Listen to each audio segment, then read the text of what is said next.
അച്ഛനും അമ്മയും ബന്ധുവും മിത്രവും ശ്രീഹരിയെന്നു നിനച്ചുകൊള്ളുക. സംസാര ദുഃഖ നിവാരണ മന്ത്രവും ശ്രീകൃഷ്ണ മന്ത്രമെന്നോർത്തുകൊള്ളുക.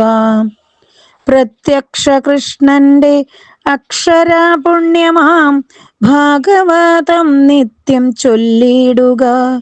നിത്യം ഭവത്പദ പൂജ ചെയ്താൽ വിഷ്ണുപാദം ചേരുമോർമ്മ വേണം.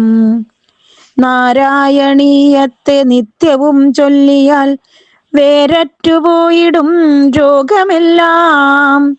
പൂന്താനപ്പാനയെ എന്നും സ്മരിക്കുകിൽ സന്താപം നീങ്ങിടും മാലോകരെ. ഓരോ പ്രവൃത്തിയും ഓരോ ഹരിപാദത്തിൽ ഓരോരോ പൂജകളായിടേണം. അന്ത്യകാലത്തിങ്കൽ മോക്ഷം ലഭിക്കുവാൻ നിത്യവും ഹരിനാമം ചൊല്ലിയിടണം.